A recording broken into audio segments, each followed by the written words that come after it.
The largest value of non negative integer a for which limit x tends to 1, this one is equal to 1/4। देखो यहाँ पे अगर आप सबसे पहले पावर्स को देखोगे तो यहाँ पे क्या है 1 minus x and 1 minus root x. अगर x 1 को टेंड कर रहा है तो ये वैल्यू 0/0 को टेंड करेगा। तो सबसे पहले ये तो इनडिटर्मिनेट फॉर्म में है, तो आप क्या करो पावर्स को थोड़ा सा अगर आप मैनिपुलेट करोगे तो क्या लिख सकते हो, ये है 1 स्क्वायर माइनस लिख सकते हो बच्चों रूट एक्स का स्क्वायर और डिवाइडेड बाई क्या है 1 माइनस रूट एक्स। इसको फर्दर आप लिख सकते हो 1 plus root x into 1 minus root x divided by क्या हो जाएगा, ये हो जाएगा 1 माइनस रूट एक्स। इससे ये टर्म कैंसिल हो जाएगा तो ये अल्टीमेटली मिल जाएगा 1 प्लस रूट एक्स। नाउ अगर यहाँ से x 1 को टेंड कर रहा है तो ये इनडिटर्मिनेट फॉर्म में नहीं है। नाउ अगर आप न्यूमरेटर को देखोगे, अगर x 1 को टेंड कर रहा है तो ये टर्म किसको टेंड करेगा, वो माइनस a को टेंड करेगा। ये टर्म किसको टेंड करेगा, ये 0 को टेंड करेगा, साइन 0 0 होता है और ये है न्यूमरेटर में और, तो इन फर्स्ट टर्म और लास्ट टर्म को ऐड करोगे बच्चे तो ये 0 की तरफ जाएगा। ये क्लियर है। सिमिलरली अगर डिनोमिनेटर को देखोगे तो ये टर्म 0 को टेंड कर रहा है, ये 1 को टेंड कर रहा है और ये -1, तो पूरा डिनोमिनेटर भी 0 को टेंड कर रहा है। तो अभी भी आर्गुमेंट 0/0 के फॉर्म में है, तो आप यहाँ पे एल हॉस्पिटल रूल अप्लाई कर दो। ये क्लियर है। तो सिंपली हम क्या करेंगे, न्यूमरेटर को डिफरेंशिएट कर देंगे विथ रिस्पेक्ट टू एट और डिनोमिनेटर को भी डिफरेंशिएट कर देंगे विथ रिस्पेक्ट टू एक्स। तो आप यहाँ से क्या लिख सकते हो, सिंपली लिख सकते हो लिमिट x टेंड्स टू 1।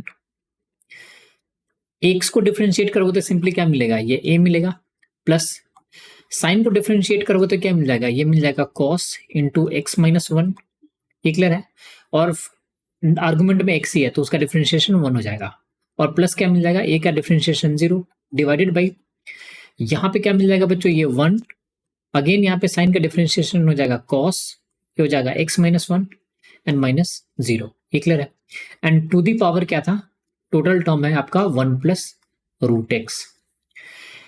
यहां से लिमिट आएगा x टेंड्स टू 1, ये अल्टीमेटली आपको क्या मिल जाएगा, -a plus cos x minus 1 divided by 1 plus cos x minus 1 and to the power 1 plus root x. ये क्लियर है। अब ये किसके इक्वल है, ये 1/4 के इक्वल है। अगर x 1 को टेंड कर रहा है तो यहाँ पे कोई भी इनडिटर्मिनेट फॉर्म नहीं है, तो सिंपली आप x का वैल्यू 1 सब्सटीट्यूट कर दो। तो आप क्या लिखोगे, यहाँ पे आएगा -a प्लस 1 रखोगे तो ये cos 0 की तरफ टेंड करेगा, तो ये वैल्यू कितना होगा, ये होगा बच्चों 1।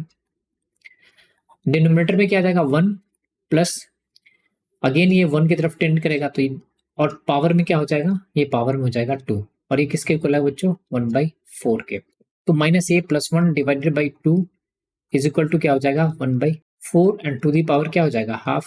तो यहां से आप क्या लिख सकते हो, सिंपली लिख सकते हो -a plus 1/2 is equal to क्या हो जाएगा 1/2। 1/2 से ये 1/2 कैंसिल आउट हो जाएगा, तो यहां से a का वैल्यू क्या मिलेगा, ये सिंपली मिल जाएगा बच्चों 0। तो क्वेश्चन में क्या पूछ रहा था, largest value of non negative integer, तो हमारा कौन सा वैल्यू मिलेगा, ये मिल जाएगा a इज इक्वल टू 0।